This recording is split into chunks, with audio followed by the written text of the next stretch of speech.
नमस्कार प्रिय साथियों, आज की वीडियो के माध्यम से हम लोग चर्चा करेंगे विश्लेषण क्षमता और डिजिटल जागरूकता के लगभग 100 से अधिक ऑब्जेक्टिव टाइप के प्रश्नों के बारे में, जो कि बहुत ही महत्वपूर्ण होंगे, वेरी इंपॉर्टेंट होंगे।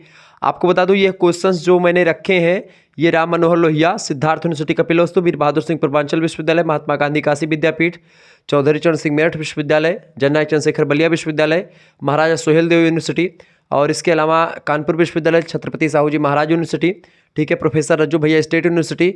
इसके अलावा आपका डॉक्टर भीमराव अंबेडकर आगरा विश्वविद्यालय, मासा कुंभरी यूनिवर्सिटी, राजा महेंद्र प्रताप सिंह स्टेट यूनिवर्सिटी। इसके अलावा और भी कई विश्वविद्यालय हैं जिनमें एक प्रकार से ये क्वेश्चंस जो है पूछे गए हैं। उन्हीं में से मैंने इन प्रश्नों को छांटा है और आपके लिए लेकर के आया हूँ। तो ये एक प्रकार से प्रीवियस ईयर क्वेश्चंस जो हैं उनको एक प्रकार से सॉल्व करवाने की कोशिश मैं करूँगा। कौन कौन से क्वेश्चंस आपके analytic ability and digital awareness से आते हैं, बीए बीएससी बीकॉम में अगर आप हैं और 5th सेमेस्टर आपका एक प्रकार से है, ठीक है, BA BSc BCom 5th semester का पेपर आप देने जा रहे हो, तो यह लेक्चर आपके लिए बहुत ही इफेक्टिव होगा, बहुत ही महत्वपूर्ण होगा। आप सभी का स्वागत है आपके अपने नए यूट्यूब चैनल को करिकुलर मास्टर में। ये हमारा दूसरा चैनल है। आपने शुक्ला स्टडी पॉइंट पर बहुत सारी वीडियोस देखी होगी इसकी, तो और बाकी क्लासेस जो होती हैं सब इसी चैनल पर आपको मिलेंगी। मतलब कि जो भी को करिकुलर परीक्षाएं होती हैं उनकी तैयारी आपको इस चैनल पर विधिवत तरीके से मिलती है, तो आप इस चैनल को सब्सक्राइब कर लीजिएगा, ठीक है, चूँकि आपके लिए नया चैनल है। तो को करिकुलर कोर्स के रूप में डिजिटल अवेयरनेस और आपका एनालिटिक एबिलिटी शामिल है। यानी एनालिटिक एबिलिटी को विश्लेषण क्षमता कहते हैं, यानी कि रीजनिंग के प्रश्न जो होते हैं वो, और डिजिटल जागरूकता मतलब कि कंप्यूटर वाले प्रश्न, ठीक है। तो आइए हम जानने का प्रयास करते हैं कौन कौन से क्वेश्चंस आपकी परीक्षा के लिए बहुत ही महत्वपूर्ण है। सबसे पहले कंप्यूटर के कुछ क्वेश्चंस आ चुके हैं, उनको देखने का प्रयास करते हैं। अभी रीजनिंग के तमाम क्वेश्चंस को मैंने रखा है, तो इन सभी प्रश्नों को बहुत ही बारीकी के साथ चीज़ों को आपको समझाते हुए आगे बढ़ेंगे, ताकि आपको किसी प्रकार की कोई दिक्कतों का सामना ना करना पड़े और आप चीज़ों को बहुत ही बेहतरीन तरीके से समझ जाएँ, ठीक है। चलिए, पहला क्वेश्चन आपकी स्क्रीन पर आ चुका महोदय। प्रश्न क्या आ चुका है? पहला क्वेश्चन है, इंस्क्रिप्शन के अध्ययन को क्या कहा जाता है? बताए, डिस्क्रिप्शन, क्रिप्टोग्राफी या फिर फायरवॉल या उपरोक्त सभी? फटाफट से आप बताने का प्रयास करेंगे। इसका राइट आंसर क्या हो जाएगा? इंस्क्रिप्शन के अध्ययन को क्या कहा जाता है? तो इंस्क्रिप्शन के अध्ययन को क्या कहते हैं भैया? क्रिप्टोग्राफी कहा जाता है। क्या कहते हैं? क्रिप्टोग्राफी कहते हैं। याद कर लीजिएगा, प्रश्न कई बार आया हुआ है। इंस्क्रिप्शन के अध्ययन को क्या कहते हैं? क्रिप्टोग्राफी कहते हैं। यह बात आप ध्यान रखेंगे। और राम मनोहर लोहिया अवध विश्वविद्यालय, वीर बहादुर सिंह पूर्वांचल विश्वविद्यालय या ऐसे कई, सिद्धार्थ यूनिवर्सिटी, इन सभी के क्वेश्चन पेपर, राजा महेंद्र प्रताप सिंह स्टेट यूनिवर्सिटी, इन सभी के question paper analytic ability and digital awareness के सॉल्व करवा दिए थे हमने पिछले वर्ष ही। अब आप अगर कहें तो इस वर्ष भी उसी को सॉल्व करवा करके आपको दूं, जैसा और जो है लोग दे रहे हैं कि वही को क्वेश्चन पेपर में फिर से ला करके उस पर 2024-25 लिख करके आपके समक्ष आपको देख देते हैं कि यही प्रश्न आ गया, फलाने तारीख को ये प्रश्न आने वाला है, फलाने तारीख को फला प्रश्न आने वाला है। तो ऐसा मैं नहीं करता हूँ। मैं आपको एक प्रकार से इंपॉर्टेंट प्रश्नों को एक प्रकार से छांटता हूँ जो कि विभिन्न विश्वविद्यालय में पूछे गए और आपकी परीक्षा में आ सकते हैं। प्रीवियस ईयर क्वेश्चन पेपर की आंसर की तो ऑलरेडी मैं अवेलेबल करवा चुका हूं पिछले वर्ष ही, तो सारी वीडियोस आपको प्लेलिस्ट में मिल जाएंगी। यूट्यूब पर आप शुक्ला स्टडी पॉइंट चैनल पर जाएंगे तो आपको मिल जाएंगी। साथ ही साथ में अगर आपको इन सभी चीज़ों का पीडीएफ या क्वेश्चन पेपर का पीडीएफ वगैरह प्राप्त करना है तो उसके लिए भी व्यवस्था मैंने कर दी है, ठीक है। उसके बारे में आपको बताऊँगा अभी।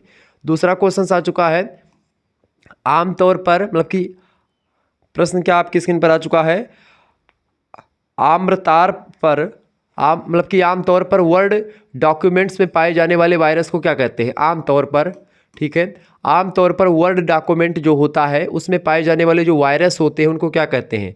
मैक्रो वायरस, ट्रोजन वायरस या स्क्रिप्ट वायरस या उपरोक्त में से कोई नहीं? फटाफट से आप बताने का प्रयास करेंगे। तो आमतौर पर वर्ड डॉक्यूमेंट में जो वायरस पाए जाते हैं उनको माइक्रो वायरस कहते हैं। क्या कहते हैं?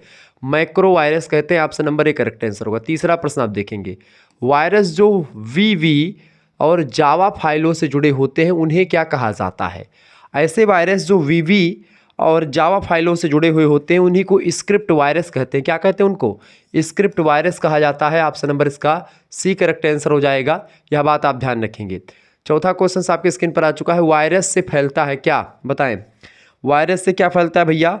वायरस से जो होता है मेल, पेन ड्राइव और सीडी, वेबसाइट, ये सब एक प्रकार से इससे मतलब वायरस इन सभी में फैल जाता है। ऑप्शन नंबर इसका डी करेक्ट आंसर हो जाएगा। नेक्स्ट क्वेश्चन आपके स्क्रीन पर आ चुका है। 5वां नंबर प्रश्न आप देखेंगे, व्यापार रणनीति और आईटी पर विचार करते समय निम्न में से कौन सा एक उपयोगी सुरक्षा तंत्र इनमें से है? इंस्क्रिप्शन, डिस्क्रिप्शन या फायरवॉल या उपरोक्त सभी? बताएं। तो व्यापार रणनीति और आईटी पर विचार करते समय आपको इंस्क्रिप्शन, डिस्क्रिप्शन और फायरवॉल इन सभी की एक प्रकार से एक सुरक्षा यंत्र के रूप में सभी काम करते हैं। डी ऑप्शन इसका राइट आंसर हो जाएगा। छठा क्वेश्चन आप देखेंगे, निम्नलिखित में से कौन वायरस की श्रेणी नहीं है? बताएं। मैक्रो वायरस, फाइल संक्रमित वायरस, स्क्रिप्ट वायरस या ट्रोजन वायरस? बताएं, फटाफट से आप बताने का प्रयास करेंगे। देखिए, वायरस की श्रेणी में नहीं आता है तो मैक्रो वायरस, फाइल संक्रमित वायरस, स्क्रिप्ट वायरस ये सब वायरस की श्रेणी में आते हैं, जबकि ट्रोजन वायरस नहीं आता है इसकी श्रेणी में। अगला प्रश्न 7वां नंबर क्वेश्चन आप देखेंगे, वर्म या वार्म फैलाने के लिए बनाया जाता है क्या? कंप्यूटर से कंप्यूटर तक वार्म फैलाता है, या वेबसाइट से वेबसाइट तक, या कंप्यूटर पर फाइल से फाइल तक, या वेबसाइट से कंप्यूटर तक? बताएं। तो वार्म जो होता है वो फैलाने के लिए, कंप्यूटर से कंप्यूटर तक फैलाने के लिए वार्म बनाया जाता है। ऑप्शन नंबर इसका ए करेक्ट आंसर हो जाएगा। आगे बढ़िएगा, अगला क्वेश्चन आपके स्क्रीन पर आ चुका है, फटाफट से आप देखिएगा। बहुत ही ज़बरदस्त क्वेश्चन है, ऐसे ही क्वेश्चन आपकी परीक्षा के लिए बहुत ही बेहतरीन होते हैं और आते रहते हैं। प्रश्न आ चुका है भैया अगला, निम्नलिखित में से कौन इंस्क्रिप्शन के द्वारा प्रदान की गई ई कॉमर्स सुरक्षा नहीं है? ई कॉमर्स सुरक्षा कौन सी नहीं होती है? फटाफट से आप बताने का प्रयास करेंगे। तो इनमें से एक प्रकार से ई कॉमर्स सुरक्षा जो है वो आपका जैसे कि नॉन रेपुडिएशन ये होता है, गोपनीयता यानी कि जो है कॉन्फिडेंटिटी और संदेश अखंडता, मैसेज इंटीग्रिटी, ये सब एक प्रकार से इंस्क्रिप्शन के द्वारा प्रदान की गई ई कॉमर्स सुरक्षा है। जबकि उपलब्धता, अवेलेबिलिटी, ये जो है एक प्रकार से इंस्क्रिप्शन द्वारा प्रदान की गई ई कॉमर्स सुरक्षा के अंतर्गत नहीं शामिल है। तो इसका करेक्ट आंसर हो जाएगा ए ऑप्शन। नेक्स्ट क्वेश्चन आप देखेंगे, चैनलों को सुरक्षित करने का सबसे आम तरीका क्या होता है? किसी भी चैनल को सुरक्षित करने का सबसे आम तरीका होता है SSL। क्या होता है? SSL जो होता है सबसे आम तरीका माना जाता है। सी ऑप्शन इसका राइट आंसर होगा। नेक्स्ट क्वेश्चन से, फायरवॉल का निम्नलिखित में से कौन सा कार्य नहीं है? बताएं। फायरवॉल का कौन सा कार्य नहीं भैया? फायरवॉल का काम क्या होता है? अविश्वसनीय स्रोतों से संचार को रोकना, बिल्कुल ये काम होता है फायरवॉल का। वायरस और अन्य दुर्भावनापूर्ण हमलों को ख़त्म करता है, बिल्कुल ये भी करता है। ठीक है। भरोसेमंद स्रोतों से संचार को रोकना, नहीं ये गलत है। पैकेट विशेषताओं के आधार पर ट्रैफिक को फिल्टर करता है, बिल्कुल करता है। यानी क्या पूछा गया, फायरवॉल के निम्नलिखित में से कौन से कार्य नहीं है? तो पहला, तीसरा और चौथा ये कार्य है। दूसरा काम इसका नहीं होता है, तो इसका बी ऑप्शन ही करेक्ट आंसर हो जाएगा, चूँकि पूछा वही गया है। अगला क्वेश्चन आ चुका है, प्रश्न आपकी स्क्रीन पर देखेंगे। प्रश्न है भैया, कंप्यूटर का संसाधन नहीं है, बताएं। कंप्यूटर का संसाधन, फायरवॉल, वायरस, ट्रोजन, हार्स या उपरोक्त में से कोई नहीं। कंप्यूटर का संसाधन क्या नहीं है इनमें से? कंप्यूटर का संसाधन जो है फायरवॉल कंप्यूटर का संसाधन नहीं है, ये ऑप्शन करेक्ट आंसर होगा। नेक्स्ट क्वेश्चन आप देखेंगे, निम्नलिखित में से कौन कंप्यूटर वायरस का एक उदाहरण नहीं है? बताएं। कंप्यूटर वायरस का उदाहरण इनमें से कौन सा एक नहीं है? फटाफट से आप बताने का प्रयास करेंगे। देखिए, चेरनोबिल, मेलिसा और आई लव यू, ये सब कंप्यूटर वायरस के एक उदाहरण हो सकते हैं। ठीक है, ये सभी नामों के कंप्यूटर वायरस चलाए भी गए हैं, इनमें से कोई नहीं। राइट आंसर हो जाएगा डी ऑप्शन। नेक्स्ट क्वेश्चन आपके स्क्रीन पर आ चुका है, विशेष प्रकार के सॉफ्टवेयर हैं जो कंप्यूटर वायरस द्वारा हिट होने के जोखिमों को सीमित करता है, कौन? नेटवर्क फायरवॉल, एंटीवायरस या फिर ये दोनों, या इनमें से कोई नहीं? तो क्या होता है भैया, जो एंटीवायरस होता है ना, एंटीवायरस जो होता है वो विशेष प्रकार के सॉफ्टवेयर होते हैं जो कंप्यूटर वायरस के द्वारा हिट होने से के जोखिमों को सीमित करते हैं, कम करते हैं। यानी जो अगर आपके ऊपर वायरस का हमला कोई कर रहा है तो उससे एंटीवायरस जो होता है उससे लड़ता है और उस वायरस को मार भगाता है। ठीक है, ध्यान रखेंगे। आगे बढ़िएगा, अगला क्वेश्चन आ चुका है, डैश वह व्यक्ति जो लाभ, आपराधिक शरारत या व्यक्तिगत सुख के लिए कंप्यूटर नेटवर्क तक मतलब कि अनधिकृत रूप से पहुंच प्राप्त करता है, उसको क्या कहते हैं? हैकर, स्पूफर, ऑपरेटर या इनमें से कोई नहीं? फटाफट से आप बताने का प्रयास करेंगे। वह व्यक्ति जो लाभ कमाने के लिए या फिर कोई आपराधिक शरारत करने के लिए या व्यक्तिगत सुख प्राप्त करने के लिए कंप्यूटर नेटवर्क तक एक प्रकार से अनधिकृत रूप से यानी कि बिना मतलब के पहुंचता है या उसका कोई अधिकार नहीं होता, फिर भी उसको एक प्रकार से हैक कर लेता है किसी के कंप्यूटर नेटवर्क को, उसी को हैकर कहा जाता है। इसका ए ऑप्शन करेक्ट आंसर होगा। नेक्स्ट क्वेश्चन है, एक गेट कीपर की तरह कार्य करता है, कौन? जो प्रत्येक उपभोगकर्ता को संगठन के आंतरिक नेटवर्क में प्रवेश करने की अनुमति देने से पहले उनकी पहचान करता है। नेटवर्क फायरवॉल या एंटीवायरस या उपरोक्त में से कोई नहीं? फटाफट से आप बताने का प्रयास करेंगे। एक गेट कीपर की तरह काम करता है, कौन? Network firewall. नेटवर्क फायरवॉल जो होता है एक गेट कीपर की तरह काम करता है। जो प्रत्येक उपभोगकर्ता या उपयोगकर्ता को संगठन के आंतरिक नेटवर्क में प्रवेश करने की अनुमति देने से पहले उसकी पहचान करता है। बिल्कुल। अगला क्वेश्चन, स्थापित संगठनों की साइट की तरह दिखने वाली साइट का गैर कानूनी तरीके से बनाना कहा जाता है। बताएं। स्थापित संगठनों की साइट की तरह दिखने वाली जो साइट होती है उसको गैर कानूनी तरीके से बनाना, उसी को स्पूफिंग कहा जाता है। क्या कहते हैं? स्पूफिंग। ठीक है, स्पूफिंग कहते हैं इसको। ठीक है, ऑप्शन नंबर इसका ये करेक्ट आंसर होगा। नेक्स्ट क्वेश्चन है, उपयोगकर्ता के सिस्टम में प्रवेश करके व्यक्तिगत जानकारी के लिए अपनी फाइल प्रणाली को स्कैन करना किसके रूप में जाना जाता है? स्पूफिंग, स्नूपिंग या फिर स्पिनिंग, या इनमें से कोई नहीं। फटाफट से आप बताने का प्रयास करेंगे तो इसको बोलते हैं स्नूपिंग। ठीक है, स्नूपिंग क्या होता है? स्नूपिंग उपयोगकर्ता के सिस्टम में प्रवेश करके व्यक्तिगत जानकारी के लिए अपनी फाइल प्रणाली को स्कैन करना जो है स्पूनिंग के रूप में जाना जाता है। अनाधिकृत मतलब अगला क्वेश्चन है, अनाधिकृत उपयोगकर्ता के लिए जानकारी को समझ ना पाने योग्य बनाने की प्रक्रिया कौन सी होती है? तो इसी प्रक्रिया को क्या कहते हैं? इसी प्रक्रिया को क्रिप्टोग्राफी के नाम से जाना जाता है। किसके नाम से? क्रिप्टोग्राफी कहा जाता है। ठीक है, अनाधिकृत उपयोगकर्ता के लिए जानकारी को समझ ना पाने योग्य बनाने की प्रक्रिया ही क्रिप्टोग्राफी कहलाती है। इस तरीके से आप लोग जो है बहुत ही महत्वपूर्ण प्रश्नों को जान पा रहे हैं, समझ पा रहे हैं। ठीक है, यहाँ पर एक चीज़ और आपको समझने योग्य है कि भाई मैंने आपको बताया था कि भाई पीडीएफ कैसे प्राप्त करनी है इसकी। देखिए, analytic ability and digital awareness की अगर आपको पीडीएफ प्राप्त करनी है और पीडीएफ के लिए व्यवस्था क्या कर दी गई है, एसएमएस आपको करना है 91 61 93 60 62 पर। बाकी आपको वीडियोस तो यहीं पर मिलेंगी यूट्यूब पर ही। ठीक है, शुक्ला स्टडी पॉइंट चैनल पर और इस पर जो पुरानी वीडियोस है, पुराने मॉडल पेपर है, क्वेश्चन पेपर है, उन सभी की एक प्रकार से वीडियो क्वेश्चन पेपर की सारी प्लेलिस्ट आपके पास सेंड कर दी जाएगी। ठीक है, आप एसएमएस करें इस नंबर पर अपना नाम, अपनी यूनिवर्सिटी का नाम और आपके क्या क्या सब्जेक्ट है, अपने सब्जेक्ट के नेम भी लिख करके भेज दीजिएगा। ठीक है, अगर आप बीए में, देखें बीए और बीएससी के लिए अलग अलग व्यवस्था है। अगर आप बीए में हैं तो बीए के सभी सब्जेक्ट की तैयारी होती है। अगर 5th सेमेस्टर बीए में है तो आपके लिए एक प्रकार से सभी सब्जेक्ट की भी तैयारी हो जाएगी, यानी 2 सब्जेक्ट जो आपके मेजर हैं उनके भी आपको एक प्रकार से लिखित और ऑब्जेक्टिव दोनों टाइप का मॉडल पेपर वगैरह, पीडीएफ नोट सब कुछ मिल जाएंगे। तो बीए वाले बच्चों के लिए मात्र 100 रुपीज़ में सारी व्यवस्थाएं कर दी गई हैं। ठीक है, अगर केवल और जो बीएससी और बीकॉम वाले बच्चे हैं, ठीक है, जो बीएससी और बीकॉम वाले बच्चे हैं उनकी बात की तो उनका सब्जेक्ट मैं नहीं पढ़ाता हूं सारा, लेकिन बीएससी और बीकॉम वाले बच्चों के लिए analytic ability and digital awareness जो है मैं पढ़ाता हूं। ठीक है, क्योंकि मैंने अभी यहाँ पर बाइलिंगुअल क्वेश्चंस भी रखे हैं। तो इनके लिए अगर इन बच्चों को पीडीएफ प्राप्त करनी है तो मात्र 50 रुपीज़ में आपके लिए पीडीएफ की व्यवस्था कर दी गई है। आपके पास एक स्कैनर सेंड किया जाएगा, उसी पर आपको लिख करके मतलब कि उसी पर आपको 100 रुपीज़ सेंड कर देने होंगे। अगर आप नहीं चलाते तो आप किसी दूसरे से भी सेंड करवा दीजिएगा। अगर बीएससी और बीकॉम में है तो 50 रुपये ही लगेंगे आपके लिए पीडीएफ प्राप्त करने के लिए। ठीक है, और बहुत सारे पीडीएफ आपको लगभग 15-16 प्रैक्टिस सेट मिल जाएंगी। आप उनको हल करिए बैठ करके घर पे आराम से, और उसके बाद में पेपर देने जाइएगा आपको, और उसका आंसर जो होगा वो वीडियोज़ में आकर के आपको मिलेगा। ठीक है, तो आप इस तरीके से चीज़ों को समझ पाएंगे, जान पाएंगे, परख पाएंगे। ठीक है, और जो बीए वाले बच्चे हैं उनके लिए 100 रुपये में व्यवस्था की गई सारे सब्जेक्ट की आपकी। उनके जैसे पॉलिटिकल साइंस है 2 पेपर उसके होंगे, ज्योग्राफी 2 पेपर उसके होंगे, तो ज्योग्राफी के दोनों पेपर, पॉलिटिकल साइंस के दोनों पेपर बीए के, उसकी तैयारी हो जाएगी। साथ ही साथ में आपका ये analytic ability and digital awareness की हो जाएगी। लेकिन अगर केवल आपको यही प्राप्त करना है भाई, क्या कि केवल आप चाहते हैं कि एनालिटिक एबिलिटी का ही पीडीएफ हमको मिले, तो मात्र 50 रुपीज़ में ही आपको मिल जाएगा। तो जिन बच्चों को लेना है फटाफट से एसएमएस करके पीडीएफ नोट्स प्राप्त कर सकते हैं इसके। ठीक है, लगभग 15 से 16 आपको एक प्रकार से अभी जो हमारे पास उपलब्ध है। इसके अलावा 4-5 मॉडल पेपर आपको और दिया जाएगा। तो सब अगर आप इतना सारी चीज़ें कर लेंगे तो आपसे एक भी प्रश्न छोड़ करके जाएगा नहीं, आप 100 to 100 मार्क करके चले आओगे और बहुत सारी चीज़ें आपकी हो जाएंगी। आइए थोड़ा सा आगे बढ़ते चीज़ों को जानने का प्रयास करते हैं। देखिए, कुछ प्रश्नों को मैंने बाइलिंगुअल भी रखा है, आइए समझने का प्रयास करते हैं। प्रश्न आपकी स्क्रीन पर आ चुका महोदय। देखिए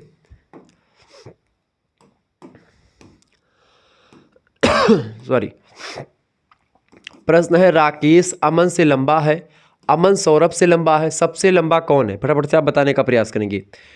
प्रश्न आपसे क्या पूछा गया बाबू? प्रश्न आपसे पूछा गया अमन नाम का एक व्यक्ति है। जब भी ऐसे क्वेश्चंस आपसे पूछे जाएं तो आपको घबराना बिल्कुल भी नहीं। क्यों नहीं घबराना है? क्योंकि देखिए इसमें आपको करना क्या, देखिए राकेश किससे लंबा है? राकेश अमन से लंबा है। सबसे पहली बात आपको क्या कर लेना है, एक व्यक्ति आपने क्या लिख लिया? राकेश लिख लिया। मैंने लिख लिया क्या? राकेश। ठीक है, आर लिख लिया। तो राकेश किससे लंबा है? अमन से लंबा, यानी राकेश इज ग्रेटर देन अमन। ठीक है, हमने यहाँ पर अमन कर लिया। ठीक है, ए माने अमन, आर ए माने राकेश। तो राकेश किसके लंबा है? अमन से लंबा है। और अमन किससे लंबा है? अमन सौरभ से लंबा है। यानी अमन नाम का जो व्यक्ति है इज ग्रेटर देन किससे? सौरभ से। तो यहाँ पर मैंने क्या कर लिया? सौरभ कर लिया। ठीक है, यानी कि अगर आप देखेंगे राकेश से लंबा मतलब कि राकेश अमन से लंबा, अमन से लंबा कौन है? राकेश। यानी ये वाला जो चिन्ह है, ये वाला चिन्ह जो होता है इस तरफ जिसका मुँह ये बड़ा होता है, ठीक है, ये ग्रेटर देन होता है, और ये लेस देन इधर वाला होता है, ठीक है, ये होता है आपका लेस देन, ठीक है, यानी छोटा होता है। तो आपका देखिए अमन, अब यहाँ पर चिन्ह से क्या पता चल रहा है आपका कि राकेश से छोटा कौन है? अमन है। और अमन से छोटा कौन है? सौरभ है। यानी राकेश, आपसे पूछा जाए कि राकेश से छोटा कौन है, तो अमन भी होगा और सौरभ भी होगा। अमन से छोटा कौन है? सौरभ अमन से छोटा है, लेकिन अमन जो है एक प्रकार मतलब कि जो है, लेकिन इससे अमन जो है सौरभ से बड़ा है, लेकिन राकेश से छोटा है। अब प्रश्न आपसे क्या कह रहा है कि सबसे लंबा कौन है? अब सबसे लंबा कौन है कैसे पता चलेगा? देखिए सबसे लंबा कौन है? राकेश है। क्यों? चूंकि राकेश से आगे कोई है नहीं। राकेश चूंकि सौरभोस बड़ा है और अमनोस बड़ा है, तो इसका मतलब क्या होगा? राकेश सबसे बड़ा है। करेक्ट आंसर ऑप्शन ए में दिया है राकेश, यही करेक्ट आंसर आपका लग जाएगा, राकेश। ठीक है, यह बात ध्यान रखें। अंग्रेजी में यही प्रश्न दिया है, Rakesh is taller than Aman, Aman is taller than Saurabh, who is the tallest, यानी कि कौन सबसे लंबा है? तो राकेश सबसे लंबे। ऑप्शन नंबर इसका ए करेक्ट आंसर होगा। नेक्स्ट क्वेश्चन आपके स्क्रीन पर आ चुका है, चले देखें। प्रश्न भैया, गाय के बच्चे को बछड़ा कहेंगे तो बकरी के बच्चे को क्या कहेंगे? देखिए गाय के बच्चे को बछड़ा कहा जाता है, रीजनिंग में प्रश्न कई बार पूछा गया है। तो ऐसे ही जो बकरी का बच्चा होगा उसको क्या बोलेंगे? देखिए कुत्ते का बच्चे को क्या बोलते हैं? कुत्ते के बच्चे को पिल्ला बोलते हैं, ठीक है, कुत्ते के बच्चे को पिल्ला बोलते हैं। तो ये भी प्रश्न आपका बन सकता था, कुत्ते के बच्चे को क्या बोलते हैं? पिल्ला बोलते हैं। बछेड़ा जो है एक प्रकार से बछेड़ा या बछड़ा जो है गाय के बच्चे को कहते हैं, ठीक है। तो बकरी के बच्चे को क्या बोलते हैं? मेमना बोलते हैं। क्या बोलते हैं बाबू? बकरी के बच्चे को मेमना बोलते हैं। ध्यान रखेंगे, जिस तरीके से गाय के बच्चे को बछड़ा बोलते हैं, ऐसे ही बकरी के बच्चे को मेमना बोला जाता है। क्या बोला जाता है? मेमना बोला जाता है। क्लियर? तो आपका ये भी लग गया करेक्ट आंसर। क्या मेमना को अंग्रेजी में क्या कहते हैं? लैम्ब कहते हैं। ऑप्शन नंबर इसका सी करेक्ट आंसर हो जाएगा। तो जिन बच्चों ने सी लगाया उनका राइट आंसर हो जाएगा। आगे देखेंगे, अगला क्वेश्चन आ चुका है। प्रश्न बड़ा ही मज़ेदार आ चुका है, ये सब क्वेश्चन परीक्षा में प्रश्न पूछे गए हैं। ये देखिए प्रश्न है, एक दिन में एक घड़ी की दोनों सुइयां कितनी बार एक साथ होंगी? बताएं। How many times will both hands of a clock be together in a day? यानी एक दिन में एक घड़ी की दोनों सुइयां जो होती कितनी बार एक साथ आएंगी? कितनी बार एक साथ आएंगी भैया? सभी को पता होना चाहिए ये प्रश्न। बिल्कुल, कितनी बार? 22 बार एक साथ आएंगे। कितनी बार? 22 बार, 22 बार। Option number C correct answer होगा। नेक्स्ट क्वेश्चन आप देखेंगे। अगला क्वेश्चन आ चुका है, यदि आज बुधवार है तो आने वाले रविवार के 25 दिन पश्चात, यानी उसके 25 दिन बाद कौन सा दिन होगा? अब सबसे देखिए, आज क्या है? बुधवार है। बुधवार तो आने वाले रविवार को, आने वाले रविवार यानी कि एक प्रकार से कितना दिन? बुध, बृहस्पति अगला दिन होगा, ठीक है, बृहस्पति, बुध, बीफेंस मतलब बृहस्पति, शुक्र, शनिचर, रविवार, यानी 4 दिन। यानी कि यहाँ पर प्लस 4 दिन और हो रहा है। प्लस 4 दिन बाद में रविवार आएगा, ठीक है, क्या आएगा? रविवार आएगा। उसके 25 दिन बाद, तो 25 और 4 कितना हो जाएगा? 25 4 हो गया 29, ठीक है। 29 को भाग के हफ्ता में कि सप्ताह में कितना दिन होता है? 7 दिन होता है। तो सप्ताह से भाग दे दो, यानी अगले दिन कौन सा दिन पड़ेगा? 7 एकम 7, 7 चौक कितना होता है? 28, 7 चौक कितना होता है? 28, ठीक है। तो 7 चौक 28, हासिल है कितना बचा? एक बचा, यानी हासिल एक बचा, यानी कुल मिलाकर के एक दिन आपका फजीला बच रहा है। यानी बुधवार के 28वें दिन कौन सा दिन होगा? बुधवार के डायरेक्ट 28वें दिन, यानी 4 हफ्ता बाद में फिर से बुधवार आएगा। समझ रहे हैं ना? यानी बुधवार आप सोच लो ऐसे ही कि भाई 25 दिन वही है, 4 दिन ये, 25 4 29 हो गया, ठीक है। यानी कि अब 7 7 से हम अगर जोड़ते चले कि बुधवार बुध बुध 7, कहते नहीं सोमवार सोमवार या बुध बुध, ऐसे से जोड़ते नहीं चले, अच्छा बुध है बुध 7, ऐसे गाँव वगैरह में जोड़ देते हैं। तो वही चीज़ यहाँ पर दी गई है। तो बुध बुध कितना हो गया? तो 4 बुध आप हटा दो, तो चौथा बुध आपका पड़ेगा भैया 28वें दिन। तो अगले दिन कौन सा दिन आएगा? अगला दिन कौन सा दिन पड़ेगा? 29वें दिन बृहस्पतिवार पड़ेगा कि नहीं पड़ेगा? क्योंकि एक हासिल बच रही डायरेक्ट है। आप देखो, एक इसी में जोड़ दो, बुधवार में एक जोड़ेंगे, क्या आएगा? बृहस्पतिवार। कहीं पर दिया है? डी ऑप्शन में दिया, राइट आंसर, ठीक है। बृहस्पतिवार इसका करेक्ट आंसर हो जाएगा, थर्सडे, ठीक है। चले नेक्स्ट क्वेश्चन आपके स्क्रीन पर आ चुका है। श्वेता जगदीश की बहू है। अब हमने एक प्रकार से सिटिंग अरेंजमेंट का क्वेश्चन आ चुका। श्वेता, श्वेता कोई एक स्त्री है, महिला है। वो किसकी बहू है बाबू? श्वेता जो है जगदीश की बहू है। हमने कर लिया कि एक श्वेता नाम की कोई कन्या है, मतलब कि कोई जो है महिला है, तो महिला को हम ऐसे डिनोट करते हैं, श्वेता हो गई। ये किसकी बहू है? जगदीश की बहू है। यानी श्वेता अगर जगदीश की बहू है तो श्वेता का कोई ना कोई हस्बैंड होगा जो कि जगदीश का पुत्र होगा, ठीक है। यहाँ पर हमने ऐसा डब्बा छोड़ दिया। अब चूंकि जगदीश की बहू है तो जगदीश इससे ऊपर ही आएंगे, यानी कि इसके बप्पा होंगे जगदीश। तो यहाँ पर हमने क्या कर दिया? जगदीश कर दिया, ठीक है। ऊपर करेंगे यानी एक पीढ़ी बप्पा है, तो जगदीश बप्पा हैं। अब जगदीश की मेहरारू भी कोई होंगी, जगदीश की मेहरारू मतलब कि जो है इनकी श्वेता की सास, ठीक है। ये क्लियर हो गया। अब श्वेता जगदीश की बहू है, विवेक की भाभी है। यही श्वेतवा जो जगदीशवा की बहू है भैया, वही श्वेतवा कौन है? वही श्वेतवा विवेक की भाभी है।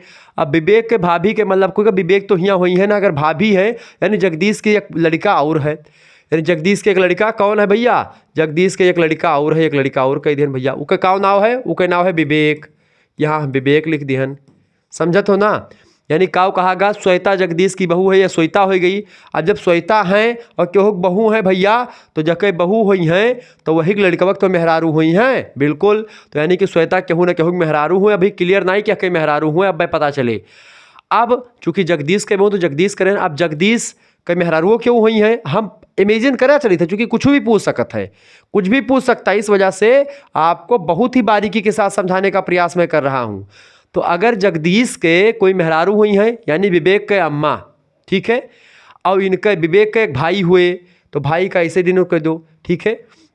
बराबर चिन्ह लागत है जब खनि पति पत्नी रिश्ता हुआ था, ठीक है। यह मेरे चिन्ह लगेबो के मतलब क्या होगा, ये तो समझे के लिए। इसमें क्या होता है कि पूरा रिश्ता क्लियर हो जाता है, वैसे दिमाग में आपका नहीं क्लियर होता। आगे विवेक की भाभी, विवेक के भाभी हो गई, ठीक है, यानी कि इसका छोटा भाई है वो। अर्जुन जगदीश का पुत्र है। अर्जुन कौन है? जगदीश का पुत्र है। कौन? अर्जुन।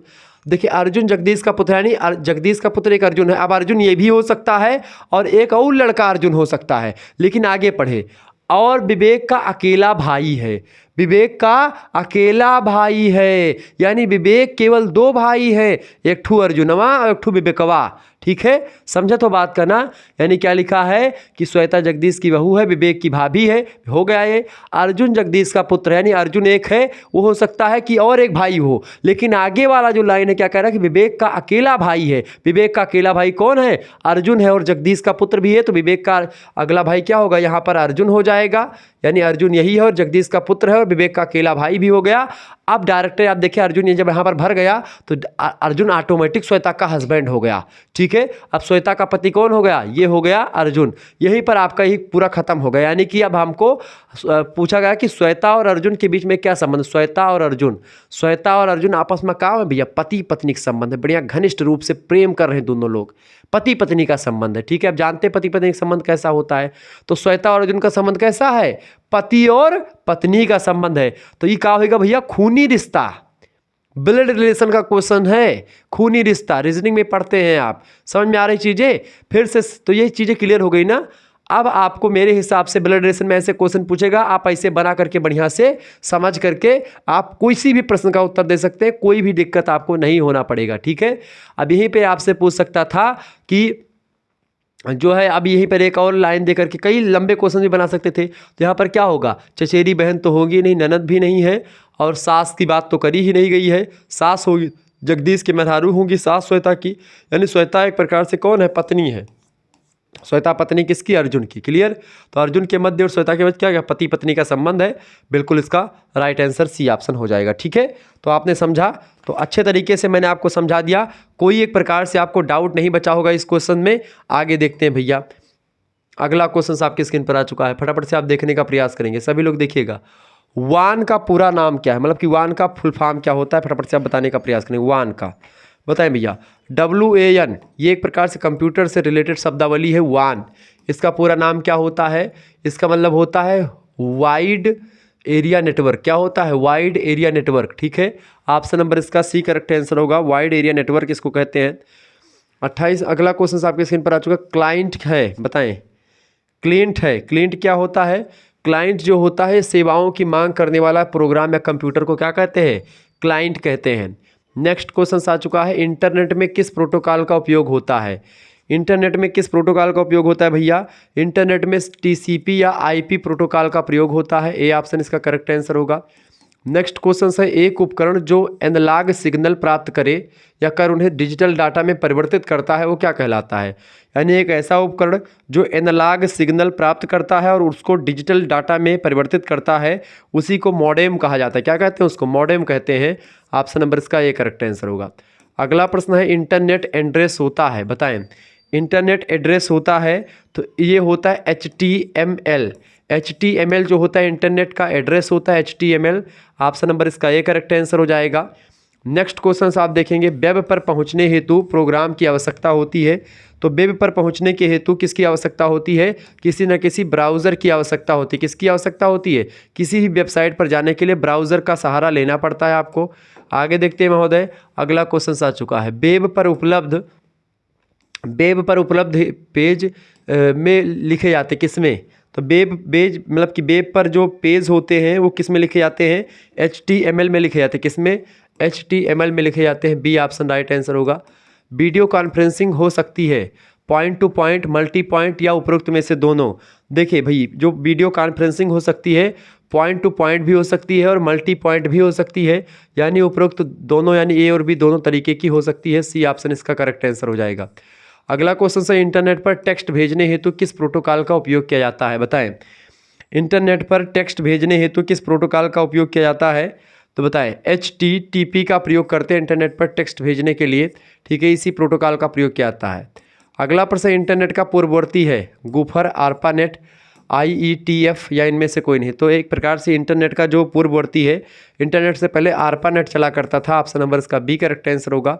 इंटरनेट एड्रेस संख्या में होता है, इंटरनेट एड्रेस जो होता है 32 बिट का होता है संख्या में। ऑप्शन नंबर इसका सी करेक्ट आंसर हो जाएगा। आगे देखेंगे, अगला क्वेश्चन आ चुका है, फटाफट से आप देखिएगा, वीडियो को लाइक भी करते रहिएगा, शेयर भी करते रहिएगा। चले अगला प्रश्न, एक वेबसाइट से दूसरी वेबसाइट पर मूव करने को क्या कहा जाता है? एक वेबसाइट से दूसरी वेबसाइट पर मूव करने को नेविगेटिंग कहते हैं। क्या कहते हैं? नेविगेटिंग कहा जाता है। ए ऑप्शन करेक्ट आंसर होगा। निम्न में से कौन सी इंटरनेट सेवा है इनमें से? बताएं, इनमें से इंटरनेट सेवा कौन सी भैया? देखिए, ईमेल इंटरनेट सेवा है, FTP भी है और WWW भी है। WWW का पूरा नाम क्या होता है? World wide web. ठीक है, यानी कि डी ऑप्शन लगा देंगे। उपरोक्त तो सभी जो हैं ये इंटरनेट की सेवाएं हैं। क्लियर, ध्यान रखेंगे इन चीज़ों को। आगे बढ़ते हैं, मॉडेम आवश्यक होता है, बताएं किसके लिए? मॉडेम किसके लिए आवश्यक होता है? मॉडेम जो होता है वो इंटरनेट के लिए आवश्यक होता है। किसके लिए? इंटरनेट के लिए आवश्यक होता है modem. Option number B correct answer होगा। HTML का पूरा नाम क्या है? HTML का फुल फॉर्म क्या होता है? Hyper text makeup language. ठीक है, hyper text makeup language. Option number इसका बी करेक्ट आंसर हो जाएगा। यही होता है HTML का फुल फॉर्म। निम्न में से कौन सा डोमेन नाम नहीं है इनमें से? बताएं, डोमेन नाम इनमें से कौन सा? देखें, .com, ठीक है, .gov और .org, ये सब एक प्रकार से डोमेन के नाम हैं जो जीमेल में प्रयोग किए जाते हैं बेसिकली, जबकि DAB कोई डोमेन का नाम नहीं है। तो ऑप्शन नंबर इसका ए करेक्ट आंसर हो जाएगा। आगे देखिएगा, अगला क्वेश्चन आपकी स्क्रीन पर आ चुका है, फटाफट से आप देखेंगे। प्रश्न है महोदय, 1961 में डैश पैकेट स्विचिंग नेटवर्क पर एक पेपर प्रकाशित किया गया, कौन सा था वो? बताएं। 1961 में एक प्रकार से लियोनार्ड क्लेरार्क पैकेज स्विचिंग नेटवर्क पर एक पेपर प्रकाशित किया गया था। लियोनार्ड क्लेरार्क, ऑप्शन नंबर इसका डी राइट आंसर होगा। निम्न में से कौन सा पहला वाणिज्यिक वेब ब्राउजर था? बताएं, पहला वाणिज्यिक वेब ब्राउजर कौन सा था? फटाफट से आप बताने का प्रयास करेंगे। Netscape navigator. नेटस्केप नेविगेटर जो था ये पहला वाणिज्यिक वेब ब्राउज़र माना जाता है। सी ऑप्शन इसका राइट आंसर हो जाएगा। आगे बढ़ते और भी चीज़ों को जानने का प्रयास करते हैं। फटाफट से वीडियो को लाइक कर दीजिएगा और शेयर करते रहिएगा, आपके लिए ही ये लेक्चर एक प्रकार से सेट किए गए हैं। चले भाई, सभी दोस्तों से निवेदन है कि वीडियो को शेयर करते रहिएगा। अगला क्वेश्चन आपकी स्क्रीन पर आ चुका है, फटाफट से आप देखने का प्रयास करिए। पियानो संगीत के लिए, प्रश्न है, पियानो संगीत के लिए वैसे ही संबंधित है जैसे कि कैनवास के लिए क्या संबंधित है? देखिए, पियानो संगीत के लिए वैसे ही है जैसे कैनवास के लिए क्या होता है? जैसे कैनवास के लिए पेंट होता है। ठीक है, पेंट। ऑप्शन नंबर इसका ए करेक्ट आंसर हो जाएगा। ठीक है, piano is music as canvas is to paint. Next question आपके स्क्रीन पर आ चुका है, ये सब रीजनिंग के क्वेश्चंस है। प्रश्न है, घड़ी समय के समान है, घड़ी समय के समान है जैसे कि थर्मामीटर। जैसे घड़ी और समय का संबंध, घड़ी क्या बताती है? समय बताती है। वैसे ही थर्मामीटर क्या बताता है? तापमान को बताता है। क्या बताता है? तापमान को बताता है। A clock is like time, like a thermometer, मतलब कि लाइक जो है थर्मामीटर टू टेम्परेचर। बिल्कुल सी ऑप्शन राइट आंसर। ठीक है, चलिए अंग्रेजी में भी वही चीज़ लिखी हुई है, यानी कि बाईलिंगुअल एक प्रकार से क्वेश्चन आंसर दिए हैं हमने। फूल पंखुड़ी जैसा है जैसे पेड़, ऐसे जिस तरीके से फूल पंखुड़ियों से रिलेटेड होता है, ऐसे ही महोदय पेड़ किससे संबंधित होता है? तो पेड़ तना से रिलेटेड। फूल पंखुड़ी तो पेड़ तना, ऑप्शन नंबर इसका डी करेक्ट आंसर हो जाएगा। ठीक है, नेक्स्ट क्वेश्चन आप देखेंगे। चले अगला क्वेश्चन आपकी स्क्रीन पर आ चुका है, फटाफट से आप देखिएगा। प्रश्न है, पक्षी को उड़ना है जैसे मछली को। पता है पक्षी जैसे उड़ती है ऐसे मछली क्या करती है? तैरती है। बिल्कुल ए ऑप्शन राइट आंसर होगा। मछली क्या करती है? तैरती है। बिल्कुल स्विमिंग, ऑप्शन नंबर इसका। Bird has to fly like fish has to swimming. Next question आप देखेंगे, यही सब क्वेश्चन परीक्षा में ये सब खूब पूछे जाते हैं। मैराथन दौड़ के लिए है जैसे उपन्यास। जैसे मैराथन में दौड़ के आता है, ऐसे ही एक प्रकार से उपन्यास जो होता है वो क्या होता है? उपन्यास एक प्रकार से, मैराथन एक बड़ी दौड़ होती है, ठीक है, मैराथन एक छोटी दौड़ नहीं बड़ी दौड़ होती है। ऐसे ही एक प्रकार से उपन्यास जो होता है एक स्टोरी होती है और एक बड़ी स्टोरी होती है। Option number D correct answer हो जाएगा। ठीक है, आगे देखेंगे। अगला क्वेश्चन आ चुका है, फूल को उसी तरह खिलना चाहिए, मतलब कि फूल को उसी तरह खिलना है जैसे आग को। एक प्रकार से मतलब फूल जैसे खिलता है ऐसे आग क्या होती है? आग जो होती है वो जलती है। ठीक है, बिल्कुल ऑप्शन नंबर इसका सी करेक्ट आंसर होगा। तो ये सब क्वेश्चंस जो है रीजनिंग के थे, जिसको मैंने बताया। आगे और भी क्वेश्चंस हमने रखे हैं, उनको भी समझने का प्रयास करते हैं। फटाफट से वीडियो को लाइक कर दीजिएगा, चैनल पर अगर नए हैं तो सब्सक्राइब जरूर कर दीजिएगा, क्योंकि ऐसे इन्फॉर्मेटिव वीडियो लगातार आपके लिए मैं लाता रहता हूँ। ठीक है, चले महोदय वीडियो को शेयर करते रहिएगा। ऐसे ही इन्फॉर्मेटिव वीडियो के लिए आप चैनल को सब्सक्राइब कर दीजिएगा, वीडियो को लाइक कर दीजिएगा, और ऐसे ही एक प्रकार से लगातार हम आपके लिए व्यवस्थित चीज़ें करते रहेंगे। ठीक है, चले भाई वीडियो आपकी स्क्रीन पर आ चुका है, सभी लोग और देखें आगे। चले प्रश्न क्या आ चुका भैया? प्रश्न आ चुका है कि हाँ बिल्कुल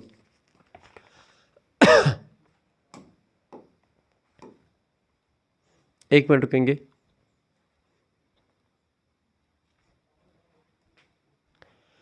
चले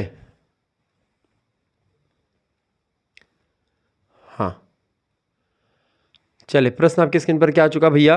प्रश्न आ चुका है कि निम्न में से कौन सी सेकेंडरी मेमोरी है? Which of the following is the secondary memory? बताएं कौन सी सेकेंडरी मेमोरी भैया? इनमें से सेकेंडरी मेमोरी जो होती है जैसे कि रैम, रोम, चेस, ये सब एक प्रकार से प्राथमिक मेमोरी है। सेकेंडरी हार्ड डिस्क जो है ये सेकेंडरी मेमोरी है। डी ऑप्शन राइट आंसर होगा। माउस का क्या काम है? The function of mouse is, जो माउस होता है उसका क्या काम होता है? माउस का काम होता है, सिंगल क्लिक के लिए माउस का प्रयोग होता है, डबल क्लिक के लिए भी और ड्रैग के लिए भी इसका प्रयोग होता है। डी ऑप्शन लगा देंगे। ये सभी आल आप दीज के माउस के सब काम होते हैं। अगला क्वेश्चन से, निम्न में से कौन सा इनपुट डिवाइस नहीं है? Which of the following is not an input device? इनमें से कौन इनपुट डिवाइस नहीं है भाई? देखें, कीबोर्ड इनपुट डिवाइस, माउस हो गया, ट्रैक बॉल हो गया, प्रिंटर जो है ये इनपुट डिवाइस नहीं है। ऑप्शन नंबर इसका डी करेक्ट आंसर होगा। नेक्स्ट क्वेश्चन, निम्न में से कौन सा एक आउटपुट यूनिट है? Which is the output unit? निम्न में से कौन एक आउटपुट यूनिट है भाई? देखिए आउटपुट यूनिट में आपका प्रिंटर हो गया, प्लॉटर हो गया, ठीक है, मॉनिटर हो गया, ये सब आपके आउटपुट डिवाइस है। ठीक है, ऑप्शन नंबर इसका करेक्ट आंसर क्या हो जाएगा? डी ऑप्शन लगा देंगे। ये मॉनिटर, प्लॉटर, ठीक है, प्रिंटर, ये सब एक प्रकार से आउटपुट डिवाइस है। कंप्यूटर कीबोर्ड किस प्रकार की डिवाइस है? What type of device is computer keyboard? बताएं। कंप्यूटर कीबोर्ड जो होता है इनपुट डिवाइस के अंतर्गत आता है। ठीक है, ऑप्शन नंबर इसका डी करेक्ट आंसर हो जाएगा। नेक्स्ट क्वेश्चन आप देखेंगे, निम्न में से कौन बताता है कि सूचना पूर्वाग्रह से ग्रसित है या ग्रसित नहीं है? Which of the following refers to non existence of balance of information? बताए वैलिडिटी या इम्प्योरिटी या फिर एक प्रकार से रिलेबिलिटी? बताए रिलेबिलिटी। तो इनमें से सूचना पूर्वाग्रह से ग्रसित है कि नहीं है, इसको कौन बताता है? इसको बताता है रिलेबिलिटी। ठीक है, रिलेबिलिटी बताता है कि एक प्रकार से सूचना पूर्वाग्रह से ग्रसित है कि नहीं ग्रसित है। पूर्वाग्रह का मतलब होता है किसी के बारे में पहले से कोई धारणा बना लेना, वही चीज़ पूर्वाग्रह कहलाती है। अगला प्रश्न, कंप्यूटर में किस भाषा का प्रयोग किया जाता है? The language that the computer can understand and exist is called? बताएं कंप्यूटर में कौन सी भाषा का प्रयोग किया जाता है? तो इसमें मशीनी लैंग्वेज का प्रयोग किया जाता है। किसका भाई? मशीन भाषा का, यानी मशीनी लैंग्वेज का प्रयोग किया जाता है। लैपटॉप कंप्यूटर को कंप्यूटर नाम से जाना जाता है, बताएं। लैपटॉप कंप्यूटर को किस कंप्यूटर के नाम से जानते हैं? लैपटॉप कंप्यूटर को व्यक्तिगत यानी पर्सनल कंप्यूटर के नाम से जानते हैं। ऑप्शन नंबर इसका डी करेक्ट आंसर होगा। नेक्स्ट क्वेश्चन से, किसी टेक्स्ट को छोटे केस में प्राप्त करने के लिए निम्न में से किस फंक्शन का प्रयोग किया जाता है? यानी किसी भी टेक्स्ट को छोटे केस में प्राप्त करने के लिए लोअर फंक्शन का प्रयोग किया जाता है। ऑप्शन नंबर इसका बी करेक्ट आंसर होगा। नेक्स्ट क्वेश्चन आप देखेंगे भैया, अगला क्वेश्चन आ चुका है, कौन सा निम्नलिखित मदों में भंडारण उपकरणों के उदाहरण है, बताएं। इनमें से कौन सा भंडारण उपकरणों के उदाहरण है भैया? देखिए, इनमें से आपका जैसे कि हो गया जो है फ्लॉपी हो गया, हार्ड डिस्क हो गया, सीडी रोम्स हो गए, जो है टैब डिवाइसेस हो गए, ये सब एक प्रकार से क्या है, ये सब भंडारण उपकरणों के उदाहरण में शामिल हैं। यानी एक प्रकार से इन सभी में आप जो है डाटा को सुरक्षित रख सकते हैं। निम्नलिखित में से किसे बिना कंप्यूटर कुछ भी नहीं कर सकते, बताएं। किसके बिना कंप्यूटर कुछ भी नहीं कर सकते? Computer can not do anything without a chip, memory, output device या प्रोग्राम, बताएं। तो बिल्कुल राइट आंसर हो जाएगा क्या? प्रोग्राम के बिना, कंप्यूटर प्रोग्राम के बिना कुछ नहीं कर पाता। Option number D correct answer होगा। किस रेंज में मतलब उपास्थित अंकों में से सबसे अधिक अंक को प्राप्त करने के लिए निम्न फंक्शन का प्रयोग किया जाता है, बताएं। प्रश्न है कि किस रेंज में उपस्थित अंकों में से सबसे अधिक अंक को प्राप्त करने के लिए किस फंक्शन का या किस की का प्रयोग करते हैं? तो मैक्स की का प्रयोग करते हैं, maximum. Option number B correct answer होगा। निम्न में से कौन सा इनपुट डिवाइस का एक उदाहरण नहीं है सॉरी उदाहरण है, इनपुट डिवाइस का उदाहरण है, इनमें से कौन सा भैया? देखिए, स्कैनर जो होता है ये इनपुट डिवाइस का उदाहरण है। Option number A correct answer होगा। सीपीयू और स्मृति किस पर स्थित होते हैं? The CPU and memory are located on the, बताएं। सीपीयू और मेमोरी यानी स्मृति किस पर स्थित होते हैं? तो ये मदरबोर्ड पर स्थित होते हैं। किस पर भैया? मदरबोर्ड पर स्थित होते हैं। ऑप्शन नंबर इसका बी करेक्ट आंसर हो जाएगा। आगे बढ़ते और भी चीज़ों को जानने का प्रयास करते हैं। एक बार सभी लोग वीडियो को लाइक कर दीजिएगा, चैनल पर अगर नए तो सब्सक्राइब कर दीजिएगा। ऐसी इन्फॉर्मेटिव वीडियो आपके लिए लगातार मैं लाता रहता हूँ, ठीक है। चले भाई आगे देखते हैं अगला क्वेश्चन। ये क्वेश्चन आपका रीजनिंग से आ चुका है भाई। देखें, ये क्वेश्चन आपके लिए मैं आपको समझाते हुए आगे बढ़ूँगा। कई क्वेश्चंस आपकी स्क्रीन पर आ चुके हैं। देखिए, पहला क्वेश्चन आ चुका है, ये आपका किससे भाई? ये आपका है जो है मिसिंग नंबर, जो आपका चैप्टर होता है, बड़ा फेमस जो है। यहाँ से कई प्रश्न पूछे जाते हैं और आप गलत करके आते हो। होता बहुत सरल है, तुरंत उत्तर मिल जाता है इसका, लेकिन कभी कभी बहुत ही दिक्कतों का सामना करना पड़ता है आपको इसको लेकर के। देखिए, इसका मतलब होता है इनमें से आपको 3 चीज़ें दी गई, ये दिया गया है, ये दिया गया और ये दिया गया है। इनमें से एक में क्वेश्चन मार्क दिया गया, उसी क्वेश्चन मार्क को आपको पहचानना है। जैसे कि यहाँ पर अगर आपको दिख रहा होगा, मैं एक बार चेक कर लूँ कि आपको दिख रहा है सही से, स्पष्ट तरीके से कि नहीं दिख रहा है। देखिए, आपको स्पष्ट तरीके से दिख रहा है, बिल्कुल दिख रहा है, इसमें कोई दो राय नहीं, दिख रहा है, ठीक है, स्पष्ट दिख रहा होगा, ठीक है। चले, जैसे यहाँ पर आपका दिया है 5, यहाँ पर 4, यहाँ पर 9, यहाँ पर 20, यहाँ पर 3, 8, 11, 24, ठीक है। यहाँ पर 9, 4, यहाँ पर 13 दिया और यहाँ पर आपसे क्वेश्चन मार्क दिया है, पूछा गया कि यहाँ पर क्या भरा जाएगा। तो हम यहाँ पर साफ साफ देख रहे हैं कि 5 और 4 को अगर हम जोड़ेंगे, 5 + 4 जोड़ेंगे तो यहाँ पर 9 आ रहा है, और 5 और जो है 4 को अगर गुणा करते हैं तो हमारा 20 आ रहा है। यानी इसी 5 और 4 से हमको ये प्राप्त हो रहा है और इसी से ये प्राप्त हो रहा है। क्या यही चीज़ यहाँ पर फॉलो हो रही है? देखिए, 8 और 3 कितना हो रहा है? 3 और 8 को हमने जोड़ा, कितना आएगा? 11 आ गया, यानी 11 यहाँ पर लिख दिया, ठीक है। और 8 3 कितना होगा? 3 और 8 का गुणा किया तो 8 3 24, 24 भी प्राप्त हो गया, यानी 24 यहाँ पर आ गया। यानी कि वही फंडा चल रहा है यहाँ पर भी और यहाँ पर भी। तो जो फंडा इन दोनों में चल रहा है वही फंडा यहाँ पर भी चलेगा और उत्तर आपका बिल्कुल करेक्ट आएगा। अब यहाँ पर भी वही फंडा हमको अपनाना है। 9 और 4 कितना होता है? 9 + 4 कितना होगा भैया? 13, 13 आ रहा है, बिल्कुल आ रहा है। तो 9 और गुणे 4 कितना होगा? 9 चौको 36, 36 यहाँ पर भरा जाएगा भैया। कितना भरा है? 36, 36 ऑप्शन में डी में दिया, करेक्ट आंसर हो जाएगा 36, ठीक है। जिन बच्चों ने डी लगाया उनका बिल्कुल राइट आंसर यहाँ पर हो जाएगा, ठीक है। आगे बढ़िएगा। अभी उधर वाला मैं चर्चा कर रहा हूँ, पहले इधर वाला निपटा लूँ, ठीक है। इधर देखेंगे, अगला क्वेश्चन आपकी स्क्रीन पर आ चुका है। यहाँ पर देखेंगे, यहाँ पर 22 लिखा है, यहाँ पर 36, 44, 31, 22, 11 और यहाँ पर आपका क्वेश्चन मार्क है। यहाँ से मतलब कि इन दोनों का प्रयोग करके पूरा लाना है इसको, ठीक है। यहाँ पर देखिए, थोड़ा सा जटिल है, इसको एक प्रकार से बड़ी मेहनत से आप हल कर पाएंगे, लेकिन इसमें एक प्रकार से आप देखेंगे, देखिए 36 और 33 दिया है आपका, 36 और 44, ठीक है। 36 और 44 जो दिया है इसको आप घटाइए, तो 36 से आप 44 में से 36 घटाएंगे, कितना बचेगा? 44 में से आप 36 घटाओगे, कितना बचेगा? तो 36 और 44, 36 और 4, 8 बचेगा, ठीक है। देखिए, 36 - 44 कितना बचेगा आपका?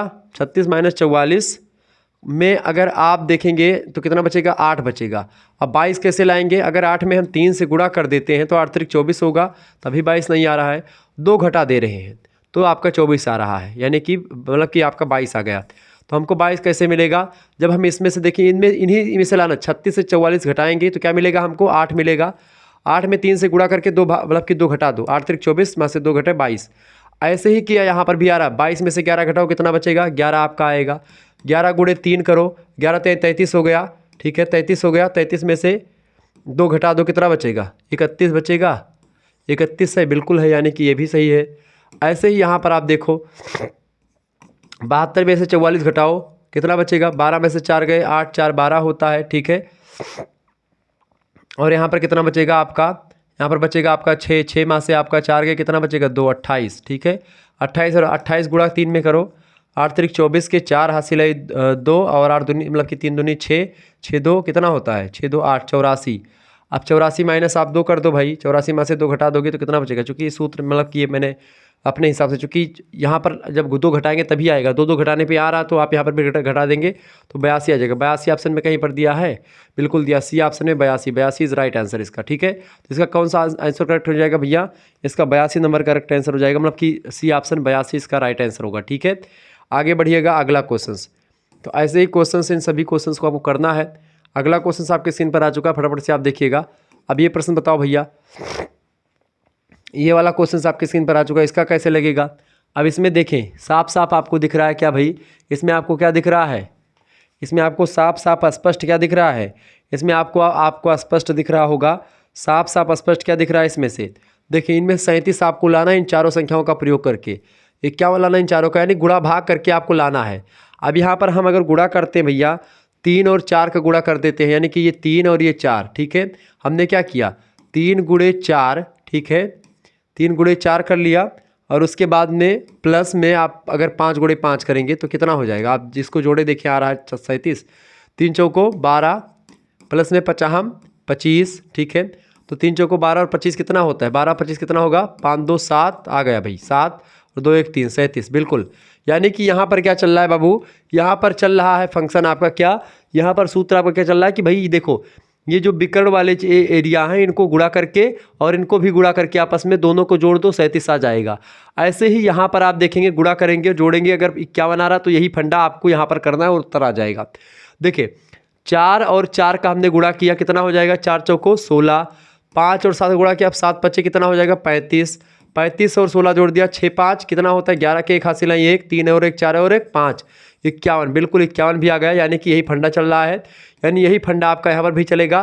तो 3 और 3 का गुणा किया 3 त्रिक का 9, जोड़ो कितना 6 पंचे 6 और 5 गुणा 6 पंचे कितना होता है 30, 30 और 9 कितना हो जाएगा 39, कहीं पर दिया है, बिल्कुल बी ऑप्शन में दिया 39 राइट आंसर हो जाएगा। समझ में आई चीज़ें, नहीं समझ में आई, समझ में क्यों नहीं आई भाई, बिल्कुल आनी चाहिए आपको समझ में। सबसे पहली बात आपको यहाँ पर क्या चीज़ें दी गई हैं, देखें यहाँ पर सीधा सीधा सिंपल आपको दिया गया कि यहाँ पर 3 है, 3 4 3 चौको 12 12 हो गया, 50 25 25 हो गया और दोनों को जोड़ दिया 37 आ गया। यानी ऐसे ही आपको करना होता है। अगर ऐसे ना निकलता तो यहाँ ऊपर ऊपर गुणा करके आप जो इनको जोड़ते, अगर ऐसे भी ना निकलता तो आप सभी को गुणा करके फिर इस देखते थे कि भाई 3 गुणे 5 गुणे 4 गुणे मतलब 5, इन सभी को जोड़ गुणा करके तब देखते तब आता। यानी कहीं ना कहीं पे इन्हीं चारों में से आपको बीच वाली संख्या निकालनी थी। तो हमने निकाला कि भाई यहाँ पर क्या भरा जाएगा 39 भरा जाएगा, 39 भरा जाएगा। तो इसका राइट आंसर क्या होगा आपका, हो जाएगा ये वाला, ठीक है।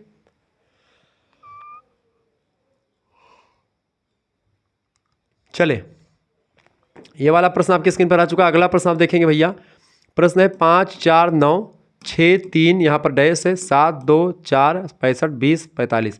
अब यहाँ पर भरा क्या जाएगा, अब यहाँ पर सीधे सीधे आपको दिख रहा है कि भाई 5 4 9 इससे तो कोई संबंध, 5 4 9 ये तो हो गया, 6 3 9 तो यहाँ पर भी 9 आना चाहिए, 7 2 9 यहाँ पर भी 9 लेकिन यहाँ पर नहीं है, 65 20। तो यानी कि सीधा से चल रहा है कि यहाँ इस तरीके से हमको निकालना है, ठीक है, इस तरीके से निकालना है। अब आइए इसको देखते हैं किस तरीके से हमको मिल रहा है। अब 6 5 और 7 इनका संबंध कैसे हम बनाएं कि एक प्रकार से यहाँ पर ये प्राप्त हो जाए हमको, ठीक है। यहाँ पर हमको सीधा सीधा दिख रहा है भैया कि अगर हम जो है देखिए 6 और 5 को जोड़े, 5 और 6 कितना होता है 6 5 11, ठीक, 11 गुणे 7 आप करो कितना हो 11 7 77, ये भी नहीं आएगा। यानी कि आगे और देखो, अगर हम सबको गुणा कर लेते हैं 6 पंचे 30 और 30 सत्ते कितना होता है 7 के 210, तब भी नहीं आएगा, ये भी गलत हो गया। फिर हम क्या करेंगे 6 और 7 को जोड़ेंगे, देखें 6 + 7 और 6 7 कितना होता है 6 7 कितना होता है भैया 6 7 13, ठीक है। और अगर गुणा हम कर देंगे 13 में 5 से तो कितना हो जाएगा 65, बिल्कुल। आओ बहुत बहुत बहुत बहुत बढ़िया आ गया भाई। देखिए क्या हुआ है, देखिए ये दोनों जोड़ो, ये दोनों जोड़ो, क्या जोड़ेंगे 6 7 6 + 7, ठीक है। और गुणा क्या कर देंगे 5 से गुणा कर दो यही संख्या से, कितना आ गया 6 7 13 और 13 गुणे 5 कितना हो जाएगा 65। समझ में आ रहा है कैसे हुआ? सभी को आप पहले इन्हीं तीनों में से आपको लाना है 65। अब देखें 6 7 13, इन दोनों को जोड़ो और इससे गुणा कर दो 65 आ गया। अब क्या यही फंडवा यहाँ पर लागू हो रहा है कि नहीं लागू हो रहा है, यह भी हमको देखना पड़ेगा। अब हम देख रहे हैं भैया यहाँ पर लागू हो रहा है कि नहीं। वो 3 2, अगर हम इसको जोड़ेंगे कितना होगा 3, मतलब कि 2 और 3 इसको जोड़ो 2 3 + 2, 3 + 2 और गुणा करेंगे किससे 4 से, ऊपर वाली संख्या से गुणा करना है।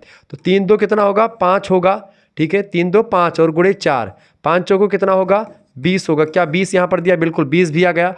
यानी अब यही फंडा पूरा का पूरा यहाँ पर चल रहा है। अब देखो फंडा क्या चल रहा है यहाँ पर, अब देखिए यहाँ पर 9 है यहाँ पर, अब यहाँ पर संख्या में नहीं पता है तो हम सीधा सीधा क्या कर लेंगे, यहाँ पर सीधा सीधा आपको क्या कर लेना है, यहाँ पर आपको करना है 4 और प्लस में आपका यहाँ पर जो संख्या दी गई ये है नहीं, इसके जगह पे हम क्या कर लेते हैं यक्स मान लेते हैं, ठीक है। 4 + x और गुणे क्या करना है हमको, गुणे में कर देना भैया 9 को, ठीक है। और बराबर में क्या, चूँकि 45 हमको प्राप्त होगा यहाँ पर, तो 45 हमने गुणे में यहाँ पर कर लिया। इसको हल कर लेते हैं तो यहाँ पर देखेंगे, यहाँ पर गुणे में इधर है और उधर जाएगा तो भाग में हो जाएगा, डायरेक्टली कट जाएगा। 9 एकम 9, 9 × 5 = 45, यहाँ पर आपका 5 बचेगा। समझ रहे हैं ना चीज़ों को। यहाँ पर 4 + x हो जाएगा, जो कि 1 है तो 1 से कुछ मतलब नहीं, बराबर 5 आ जाएगा। अब यहाँ पर x जो है प्लस में है और इधर 4 जो है प्लस में है, इसको उधर ले जाओ 4 को, तो 5 में से 4 चले जाएंगे, कितना बचेगा 4, 5 में से 4 घट जाएगा तो कितना बचेगा 1 बचेगा, ठीक है। यानी x का मान कितना आएगा 1 आएगा। यानी अगर हम यहाँ पर 1 रखेंगे तो हमारा निकल आएगा 1 हमने रखा। फिर से अब हम हल कर लेते हैं कि भाई 45 आ रहा है कि नहीं आ रहा, जैसे हमने हल किया 1 हमको जो प्राप्त हुआ। अब इसको देखते हैं। अब देखो 4 और 1 को क्या कर देते हैं, 4 और जैसे हमने यहाँ पर किया था 4 और 1 को जोड़ो, ठीक है। और किससे गुणा कर दो 9 से गुणा कर दो, तो 4 1 कितना होता है 5 और 5 गुणे 9 कितना हो जाएगा 45। उत्तर बिल्कुल आ जाएगा, यानी कि सही 1 यहाँ पर भरा जाएगा, ठीक है। यहाँ पर क्या भरा जाएगा 1 भरा जाएगा। ऑप्शन आपका 1 कहाँ दिया, ऑप्शन इधर दिया हुआ है, यहाँ पर देखेंगे ऑप्शन ये दिया हुआ है 1, डी ऑप्शन में दिया है 1 ऑप्शन, यही राइट आंसर हो जाएगा, ठीक है। अब आगे बढ़ते हैं, हम थोड़ा सा और चीज़ों को जानने का प्रयास करते हैं, ठीक है। चले बाबू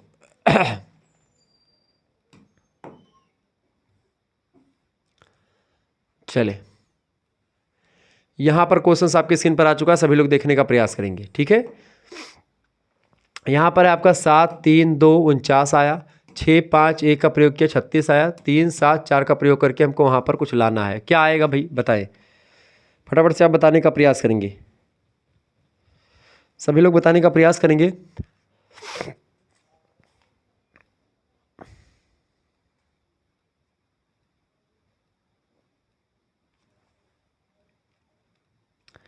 यहाँ पर सीधे सीधे क्या चल रहा है, देखिए अगर आप हम इन सभी को गुणा करेंगे, चूँकि 49 साल तो गुणा ही करेंगे, तो 7 का गुणा 3 में किया, गुणा 2 में किया, 7 × 21 और 21 दूना कितना होता है, 21 दूना कितना हुआ भैया, 21 दूना कितना हुआ 42 हुआ, और 42 हुआ यानी 49 नहीं आ रहा है।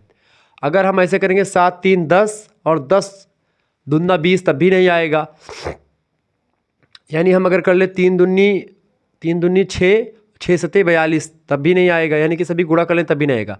इसमें करना कुछ ये है कि कुछ ऐड करना पड़ेगा, मतलब हमने सभी को गुणा कर लिया, मान लेते हैं इन सभी को गुणा कर दिया, इन सभी को गुणा किया, 7 × 21 और 21 दूना 42, 42 आ गया।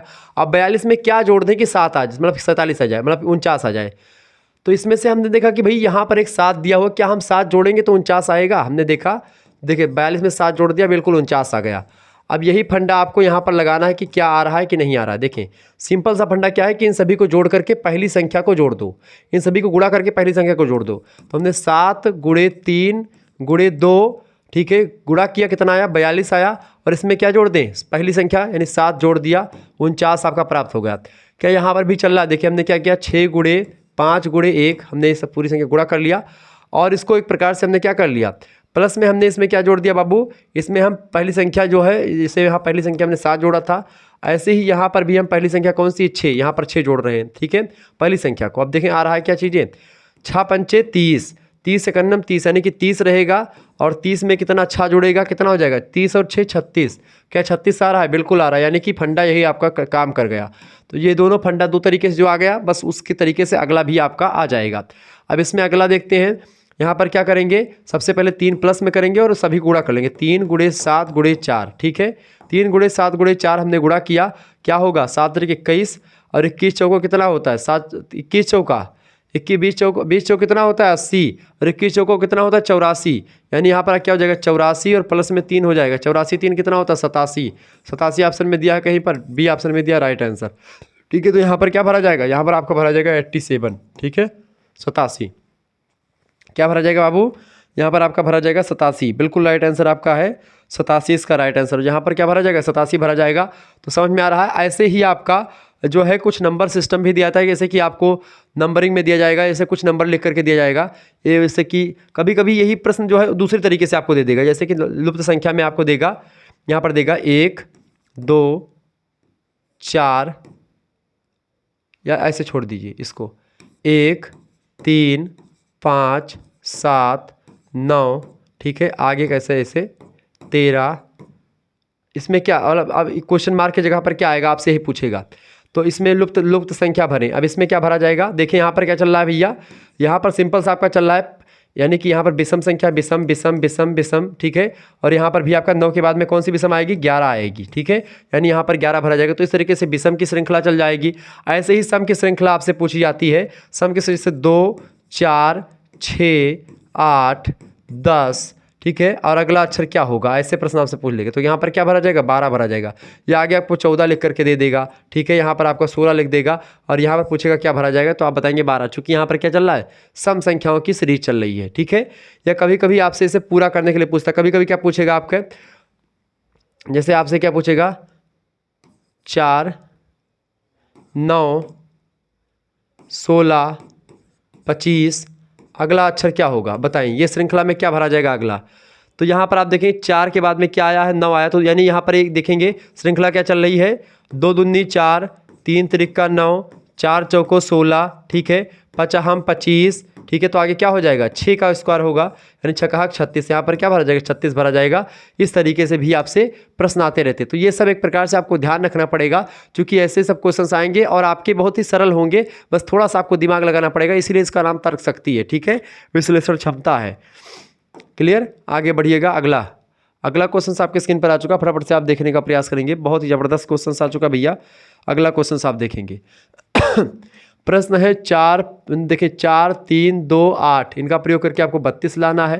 5 3 1, इनका प्रयोग करके 32 आप कैसे लाएंगे, देखिए सबसे पहले गुणा करते हैं, 4 3 12, 12 दूना कितना होता है, देखिए 8 दूनी 16, 16 3 48, पूरा गुणा करके नहीं होगा, 4 3 7 और 8 2 10, 10 7 70 हो जाए तब भी नहीं आएगा, ठीक है। अगर इसको हम क्या करते हैं 4 3 7 और 7 2 9, इसको एक प्रकार से क्या करना पड़ेगा, देखिए कई प्रकार से इसको देखना पड़ेगा, साफ साफ बात इसमें क्या करना है हमको, सीधे सीधे आपको देखना है 4 3 12 और 12 दूना 24, ठीक है। इन तीनों को अगर गुणा करते हैं और इसको अगर जोड़ दें तो क्या आएगा, 4 3 12, 12 दूना 4 3 12 दूना 24, 24 और 8 32, बिल्कुल 24 8 कितना होता है 32, यानी कि बराबर में 32 आ जाएगा। ऐसे ही यहाँ पर आप देखेंगे 5 गुणे 3 5 3 15, 15 का नाम 15, 15 और 9 कितना होता है 15 9, 15 9 24 होता है, 15 और 9 15 और 5 20, बिल्कुल 15 9 24, ये भी यानी इनको बिल्कुल करेक्ट आंसर आपका आ गया 24। अगला देखिए क्या यही भांति आता है, 7 3 21 और 21 तियाँ कितना होता है 21 तियाँ 20 तियाँ 60, 21 तियाँ 63, 63 में 7 जोड़ो कितना होता है 63 और 7 कितना हो जाएगा 63 7 3 10 के 63 और 7 कितना हो जाएगा, बिल्कुल 70, बिल्कुल बिल्कुल राइट आंसर आपका। यानी आपका फंडा क्या चल रहा है, यानी अगली 3 संख्याओं को गुणा करके और लास्ट वाली संख्या जोड़ दो, आ गया उत्तर, ठीक है। पहली 3 संख्याओं को गुणा कर दो आपस में और अगली संख्या को क्या कर दो ऐड कर दो, जोड़ दो, आ गया आपका उत्तर। भाई देखो जोड़ते हैं, 2 गुणे 9 और 9 गुणे 4, गुणे करो 9 दूनी कितना होता है 18, 18 चौको बताओ, फटाफट से आप बताने का प्रयास करेंगे। एक मिनट इन सभी गुणा करो, 9 चौको 36, 36 दूना कितना होता है 72, ठीक है, 18 चौक 72, 72 में 12 जोड़ो, ठीक है, 72 में कितना जोड़ोगे 12, कितना आएगा 2 दूनी 2 2 4, ठीक है, और 7 और 1 8 84 आ गया, बिल्कुल। यानी इसका क्या भरा जाएगा यहाँ पर, 84 ऑप्शन में कहीं पर दिया है, बी ऑप्शन 84, ठीक है।